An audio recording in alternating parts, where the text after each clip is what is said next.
մենք քննարկեցինք, թե ինչպես է դիտարկվում նորարարությունը ժամանակակից տնտեսագիտության մեջ, որպեսզի sense ամփոփ պատկերացում ենք ստանանք, ասեմ հետևյալ նորից։ Եթե խոսենք մեր տերմինաբանության, ապա ժամանակակից տնտեսագիտության մեջ աշխատանքի բաժանման համակարգը ինքը տրված է, եւ ինքը չի փոխվում, Տնտեսությունը արտադրում է n տեսակի արտադրանք։ Հիմա որպեսզի համապատասխանեցնել, այդ տեսլականը իրականության հետ, որ իրականության մեջ մենք տեսնում ենք, որ ապրանքը տեսականին ծառայությունը տեսակին փոփոխվում, օգտագործվում է, նորարարությունների գաղափար։ Շումպետերը, որպես շատ ռուսերեն ասում են, проницательный մտածող, ինքը տեսնում էր այդ խնդիրը։ Ինքը տեսնում էր, որ իրականությունը չի համապատասխանում նեոդասական տնտեսության մոդելների մեջ։ Տես, այստեղ էլի նորից մենք տեսնում ենք, թե օրթոդոքսները ինչպես են փախնում, խնդիրներից։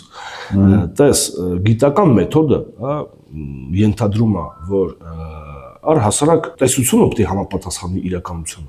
Իսկ տես իրանք ինչ են անում։ Իրանք փորձում են իրականությունը համապատասխանել իրենց մոդելներին։ Իրանք տեսնում են իրենց մոդելներով չի ստացվում,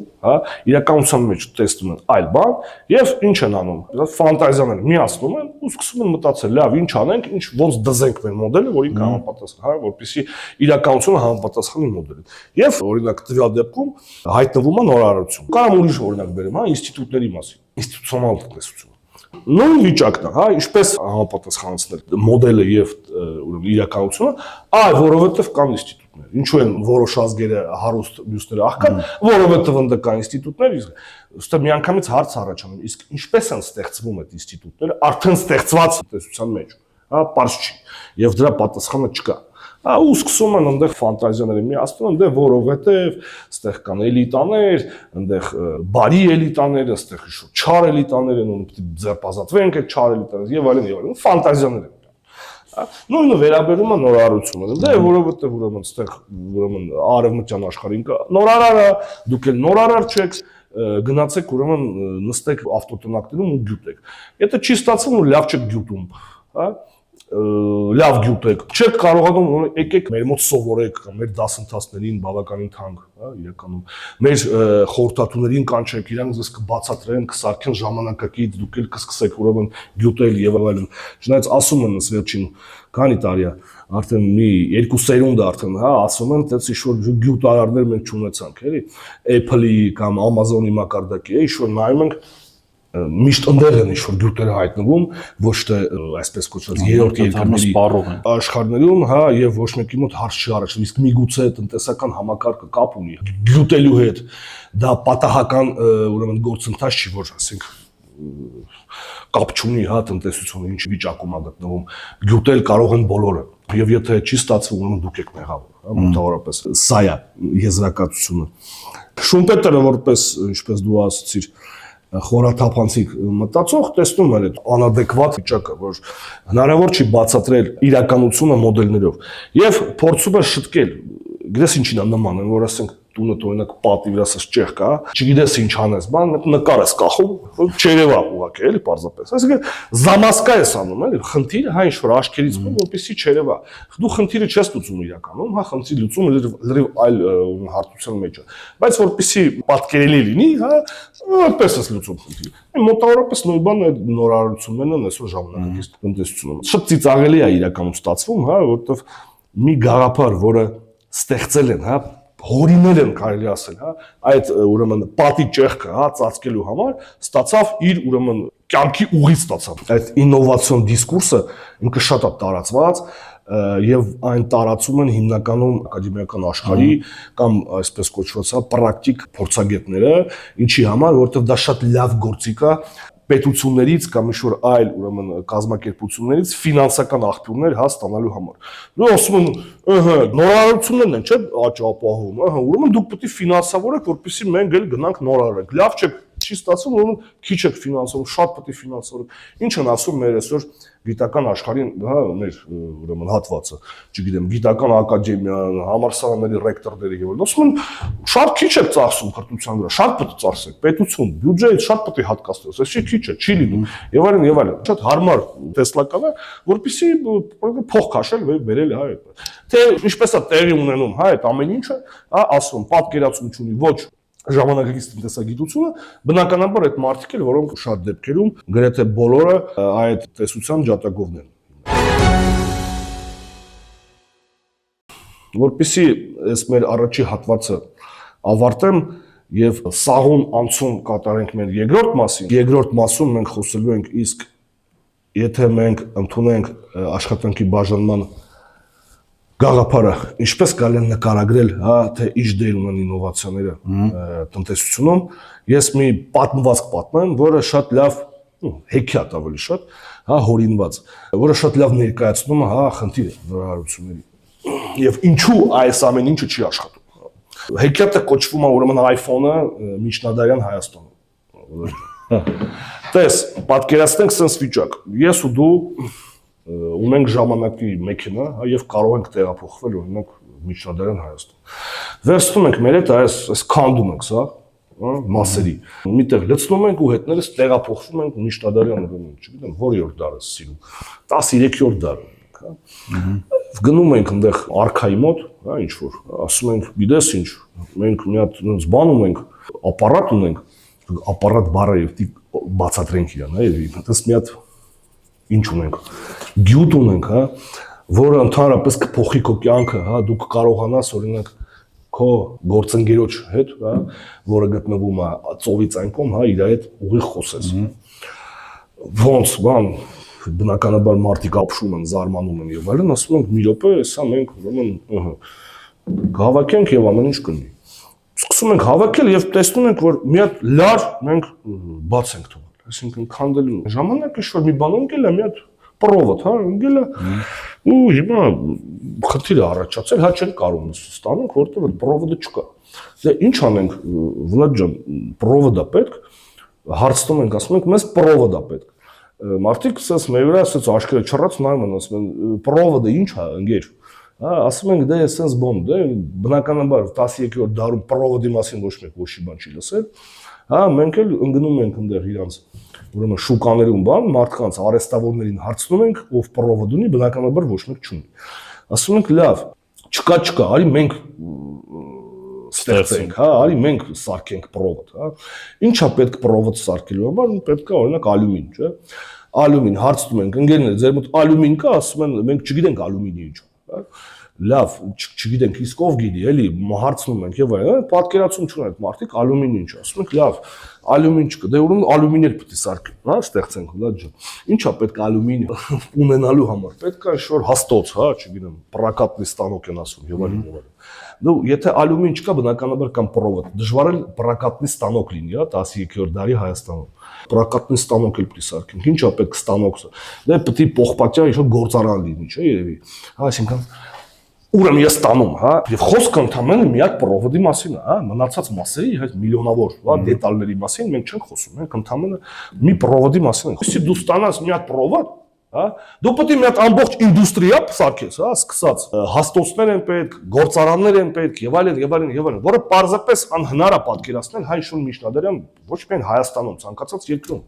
Եվ այդ ամեն ինչը մենք ներկայացնում ենք, հա, արքային, ասում եմ, գիտես, որպեսզի դու կարողանաս խոսես, հա, դու պետք է, ասենք, ինդուստրիա սարքես, հա։ Հարց առաջանում, ասենք թե եթե ինքը, չգիտեմ, մանյակ լինի կամ ինչ-որ բան, ասի, հա, եկեք սարքենք։ Ինչ կարժենա այդ ամեն ինչը իր համար, հա, այդ ամեն ինչը սարքելը։ Կասի դուք հիվանդ չեք, հա, պայմանական, հա, ավելի լավ չի ես բան անեմ, աղունիկ ուղարկեմ կամ չգիտեմ ձիով մի հատ մեկին ուղարկեմ, այո, դա ոչ այդքան հարմար է, քան ձեր ուրեմն գործիքը, բայց դա միլիոն անգամ ավելի էժան է, հա, իմ վրա նստելու, քան ես ինչ է այս ունենալու համար ամբողջ իմ ուրեմն թակավորությունը պետք է չուտի, չխմի, հաց չթխի բան, ամբողջը ընկնեն, հա, ինչ որ ալյումիններ եւ ստանոկներ սարքելու համար։ Ինչ կուսուցաներ, հա, մեզ ուրեմն հեքիաթ, հա, որ սովորական մարդկանց, հա, որոնք ծառաբեռնված չեն, հա, իշխող տնտեսագիտական գիտելիքով եւ այլն, իրանք ունեն նորարարությունների մասին, այսպես կոչված, ինժեներական պատկերացում։ Ինչա պետք է ինչ-որ բան սարքելու, պետք է պրովոդ, որտեղից է պրովոդը, իշտոն խանութից առնում է, չէ՞։ Ինժեները ինքը չի իրան հարց տալիս, հա, որտեղից է պրովոդը, հա, խանութում, հա։ Տնտեսագետը խորաթա, հա, այդ տնտեսագետը ինքը պետք է հարց տա։ Մի րոպե, բայց այդ պրովոդը որտեղից է մարդու։ Կարող է այդ մարդը ուրեմն գուշակել էր, որ կարող է հեսա Վլադի մտքով անցնի իրան պրովոդը պետք լինելու, ես էլ գնամ այդ պրովոդը պատվիրեմ։ Որտեղից իրան խանութներում այսօր մասսայական մեր մոտ պրովոդ, այնօր մի հատ չէ, երկու հատ չէ, մի մետր չէ, ասես ռուլոններով, հա, դա ինչ է նշանակում։ Նշանակում է, որ արդեն երևի ինքը օգտագործվում է մասսայական։ Եվ դու ինժեներ ջան, երբ որ քո սուպեր բյուտը թողարկես, դու չես հաշվի առնում, որպեսզի նա գոյություն ունենա, արդեն պետք է ինչ-որ դու համակարգ ունենաս, որտեղ որ արտադրվում են այլ ապրանքներ։ Առնվազն մարդիկ դա առնում են։ Առանց դրա, հա, քո գյուտը ոչինչ չարժի, այսինքն ինքը տեղ չի ունենալու շուկայում, ինքը ոչ մեկին պետք չի, ոնց որ միջնադարյան թագավորին պետք չի քո iPhone-ը, հա, որովհետև դա այդքան թանկ է նստում, իմաստազրկվում է։ Հարցը այն չի, ինչ մենք ունենք, ինչ իդեա ունենք եւ այլն եւ այլն։ Հարցը արդյոք դա տեղը գտնում գործող աշխատանքի բաժանման համակարգում։ Այստեղ նորարարությունը ինքնաբավ այլևուց չի, այլ բխում է այլ տնտեսական արդյունավետության իրավիճակից էլի։ Ինքը կախված է քո անցած ճանապարհից։ Դինամիկայից, այսինքն կախված է թե դրանից առաջ դու որտեղ ես գտնվում ես պայման։ Սրա էֆեկտիվությունը պայմանավորված է ոչ թե ինչ սիրուն բաներ եւ cute բաներ մենք կարող ենք սրանով։ Պայմանավորված է, որ արդյոք կան մարդիկ, որոնք պատրաստ են սրա համար վճարել։ Եթե դու այս ապրանքատեսակը հանում ես շուկա եւ դա արժի չլի միլիարդներ, հա, ոնց որ բեր պայմանում, ապա բնականաբար դա ոչ ոք չի առնելու, դա ոչ մեկին պետք չի եւ այդ գյուտը ինքը տենց էլ կմնա, ինքը երբեք չի գտնի իր շուկա։ Լսած կլինենք, հա, պատմության մեջ Լեոնարդո դա Վինչին ուներ արդեն տանկի, հա, նախագծեր։ Այսինքն ինքը պատկերացնում էր մեքենան։ Շատ պատմություններ կա, բաներ կային, որ ուրեմն ժամանակ առաջ մարդիկ այդ գաղափարները ունեցել են։ Բայց իրանց գաղափարները տեղ չեն գտել գործող համակարգում։ Պարզապես հնարավոր չէ։ Հնարավոր չէր այն վաղտվա ստեղծած, հա, այդ վաղտվա միջավայրում դրանք որպեսզի ունենան 4-5 դար պետք է անցներ։ Այո, ամենավառ օրինակը դա համակարգչի օրինակ։ Չարլզ Բեբիջը ինքը համարվում է կառավարման փորձագետ, բայց նաև տնտեսագետ, Մարքսն իրան ցիտում շատ ժամանակ։ Ну, ինժեներ էր ինքը, բայց ինքը համարվում է առաջին համակարգիչ ստեղծող մարդ։ Բայց ինքը չէր կոչում դա համակարգիչ, ինքը կոչում է դա անալիտիկ մեքենա։ Ինքը ուրեմն գաղափարը ուներ եւ փորձում էր դա եղել է 1800-ականների սկզբին, հա, ինքը Բրիտանիայում էր աշխատում եւ անգամ գրանտեր էր շահում կառավարությունից, որպեսզի իր այդ մեքենան պատրաստի։ Ահռելի գումարներ ծախսեց, իր անձնական գրանտեր եւ այլն, տենց էլ իր մոտ ոչ մի բան չստացավ։ Չնայած արանքում որոշ բաներ ստեղծեց, հա, որոնք հետագայում հա օգնեցին եւ այլն, բայց վերջնական մեքենան ինքը չստացավ։ Իր տղան շարունակեց իր գործը, 1900-ականների սկզբին նոր իր տղան ավարտեց հորը սկսած աշխատանքը եւ ստացավ առաջին ուրեմն այդ պրոտոտիպը համակարգչի, որը կոչվում էր անալիտիկ մեքենա։ Իսկ առաջի համակարգիչը, չեմ սխալվում, 1944-ից Մարկ առաջին, հա, կոչվում էր ամենաառաջին ուրեմն համակարգիչը։ Այսինքն տեսնում ես գաղափարը կար, ինտուզիազմը կար, հա,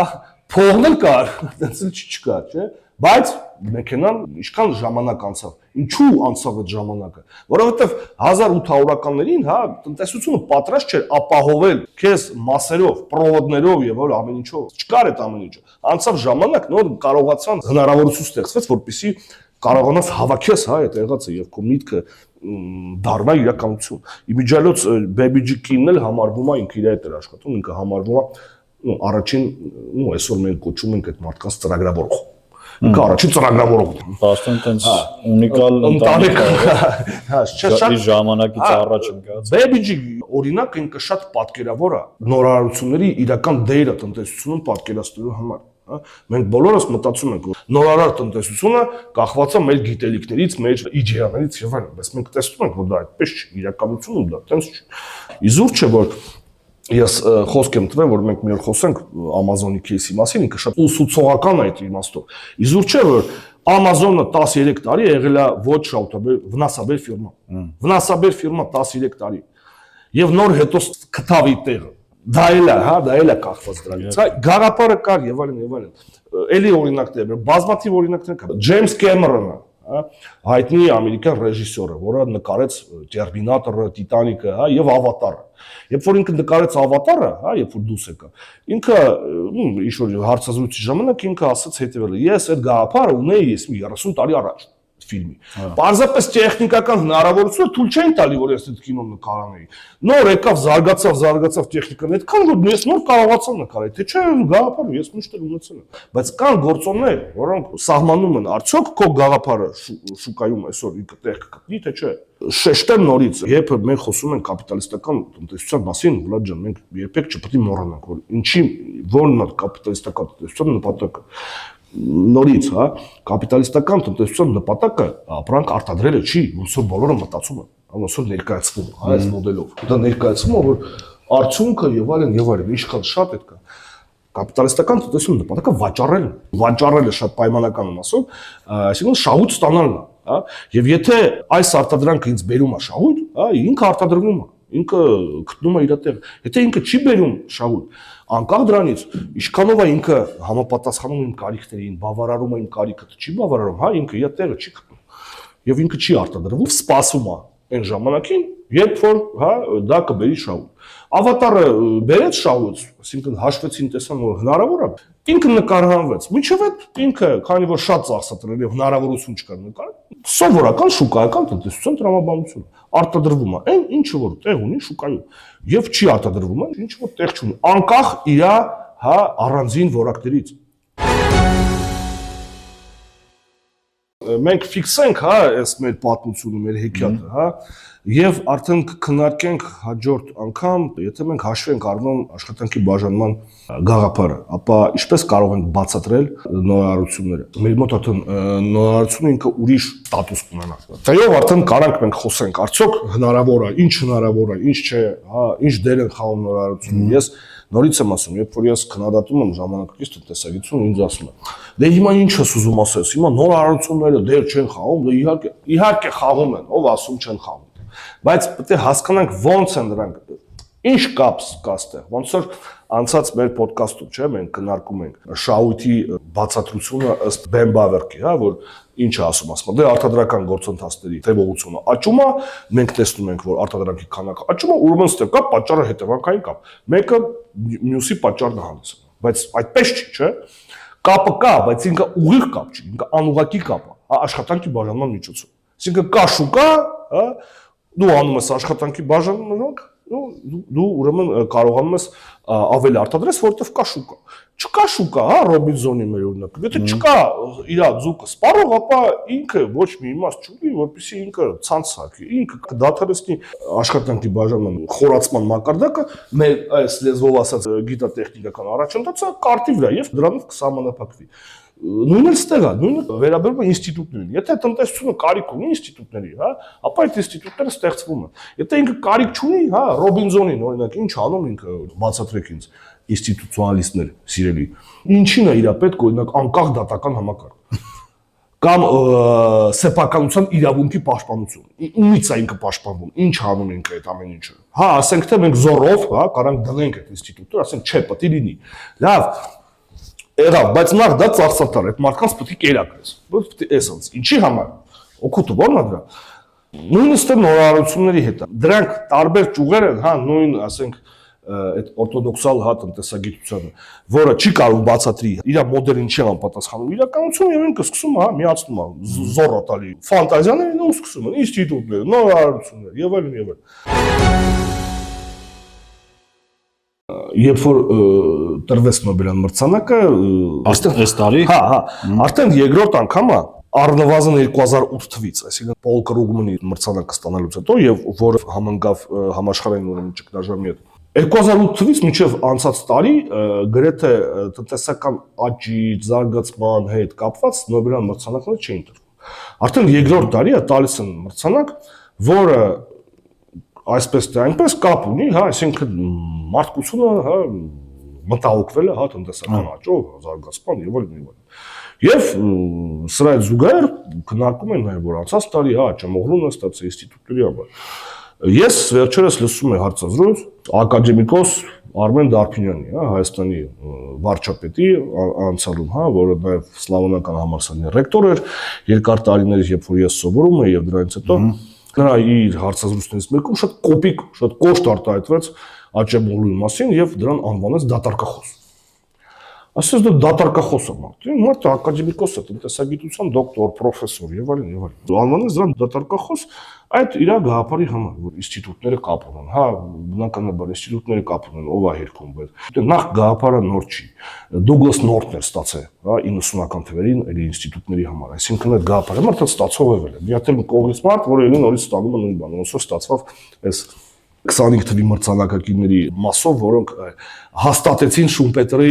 գաղափարը։ Հիմա ստեղ, ասես դատարկախոսը։ Ես եւ համաձայն եմ եւ ոչ, իր կարծիքի հետ, ասեմ ինչու։ Համաձայն եմ, որ այո, ինքը դատարկախոս է, բայց ինչու ոչ, որովհետեւ մի քիչ արդար չի պարոն Աչեմօղլուի նկատմամբ, անվանել միայն իրան դատարկախոս։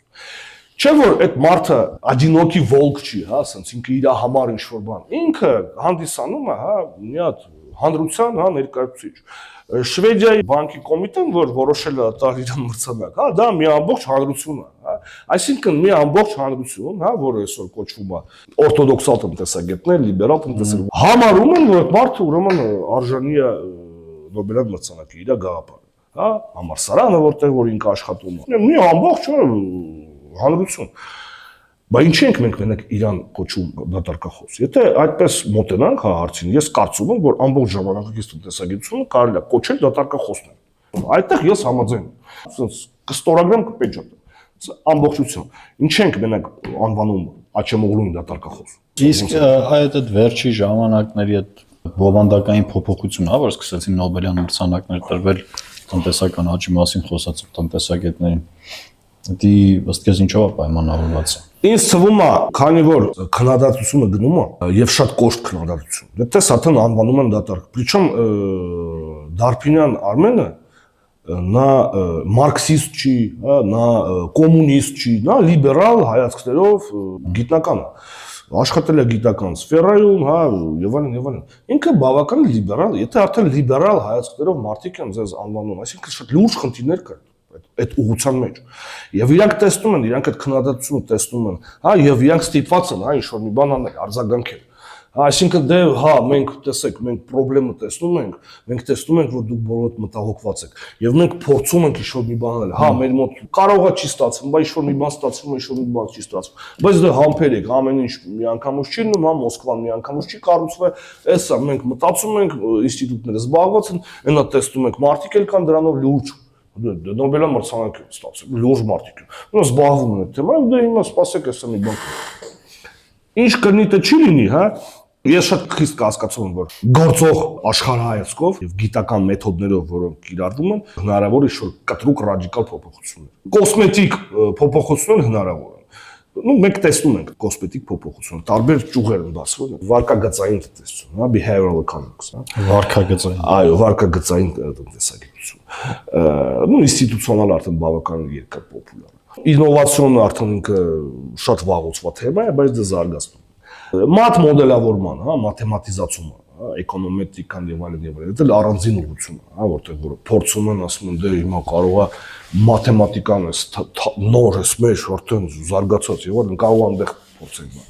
Բայց դրանք չեն կարող բերել ինչ-որ լուծումներ, որովհետեւ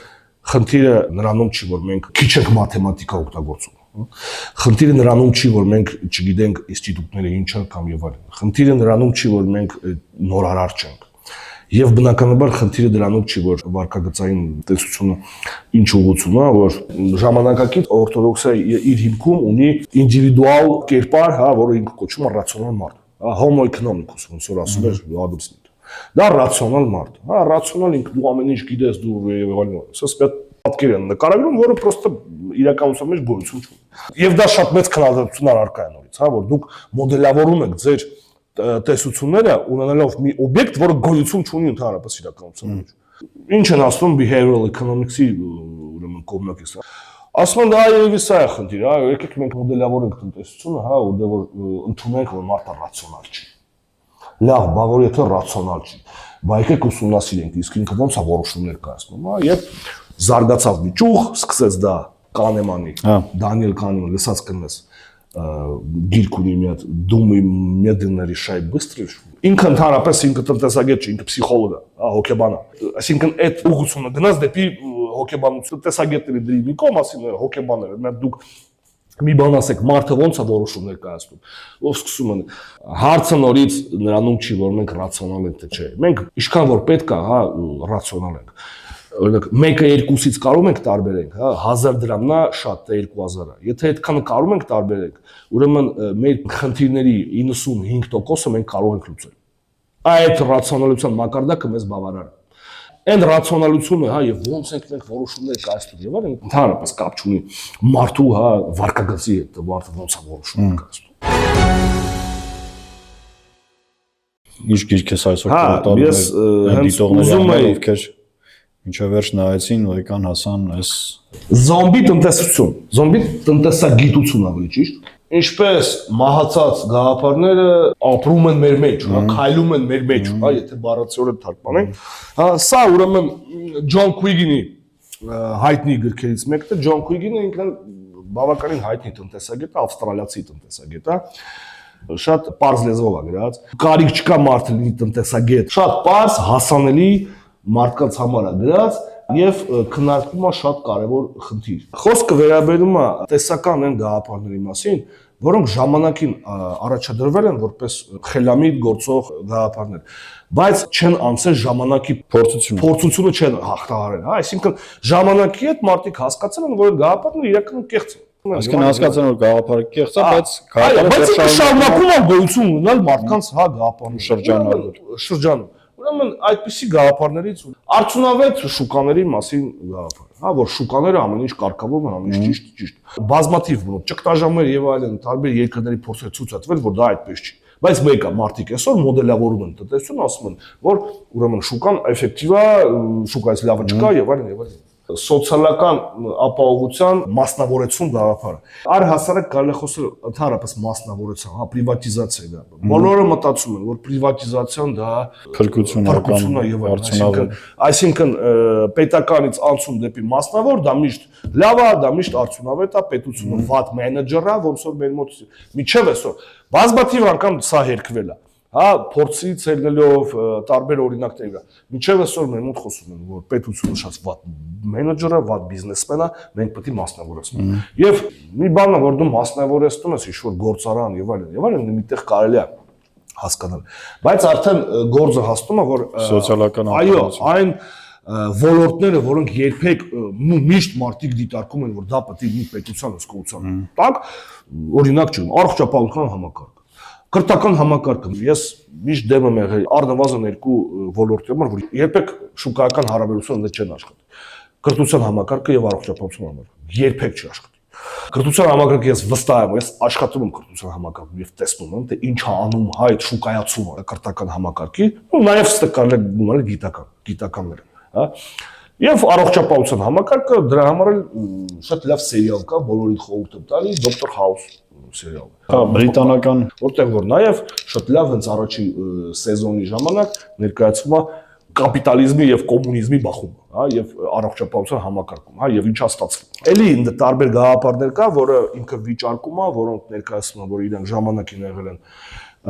ակտուալ, բայց ժամանակի հետ կորցրել իրենց արդիականությունը, բայց մինչև այսօր դրանք գոյություն ունեն մարդկանց մտքերում։ Ու հարց է տրվում, հա, ինչու, հա, պատճառը ինչն է, ըստ քեզ ինչն է պատճառը։ Որ այդ գաղափարները այսքան հերկվել են, բայց դեռ շարունակում են։ Հա, ինչի դրանք շարունակել։ Երևի նոր գաղափարների պակաս։ Այո, ինքը գալիս է եզրակացմանը, որ չկա այլընտրանքային գաղափարների համակարգ։ Այսինքն չկա մի ուղղություն, որը ներկայացնի այլընտրանք։ Շատ լավ, շնորհակալություն հերթական հետաքրքիր ու բովանդակալի զրույցի համար։ Ձեզ հետ Կապիտալ Պլյուսներ։